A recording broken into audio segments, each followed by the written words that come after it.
Hurry up! I'm a busy engine, huffed Henry. Goods arrive night and day at the docks. Sometimes Henry and the other engines work so hard that their axles ache. The fat controller brought in a new engine to help with the heavy workload.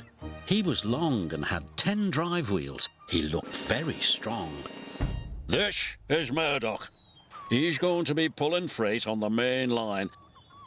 Ahoy, Murdoch! Shouted Salty. Welcome, Murdoch, called Harvey. You're the biggest engine I've ever seen, cried Thomas.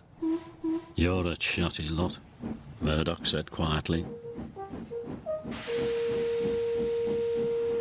Soon Murdoch was coupled to a long line of heavy trucks. His boiler strained, his wheels started to turn, and the mighty engine chuffed away. Murdoch longed for some peace and quiet. But everywhere he went, it was noisy and crowded. At the end of the day, Murdoch was looking forward to a good night's rest. But Salty and Harvey were full of questions. What's the longest train you've ever pulled? Have you worked Marseille? Have you ever crashed? Please, Murdoch chuffed. I want some peace and quiet, and I don't want to share a shed with chatterboxes. No need to be rude, huffed Harvey. We're only being friendly, matey. The next morning, Murdoch collected another long, heavy train. This time he chuffed into the beautiful countryside. It was splendid.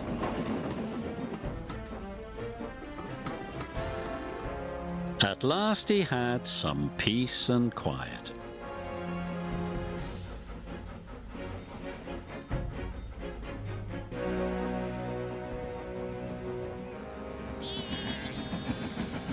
Suddenly his driver applied the brakes.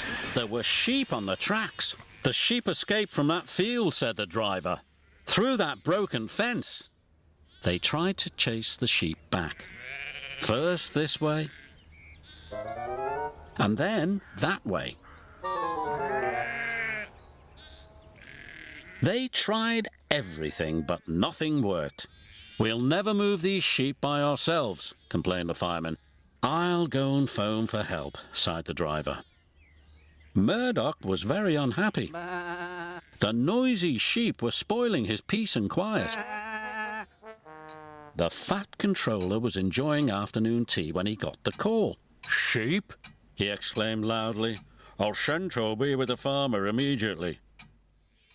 The sheep were becoming noisier and noisier. Please stop, groaned Murdoch. I'd rather be back with the chatterbox engines. Just then, Toby chuffed into view. Toby, exclaimed Murdoch, we're certainly glad to see you. Before long, the farmer and his dog went to work. And the sheep were soon safely back in their field. And Murdoch was on his way again.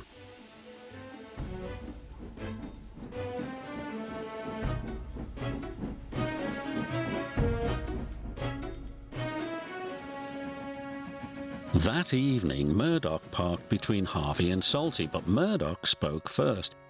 I'm sorry that I was cross, he chuffed. I'm very pleased to share a shed with you. And we're pleased to have your company, said Harvey. Aye, we are, added Salty. It reminds me of a story. Murdoch smiled. The sound of bar, bar, bar would have kept him awake, but a Salty story would send him happily to sleep.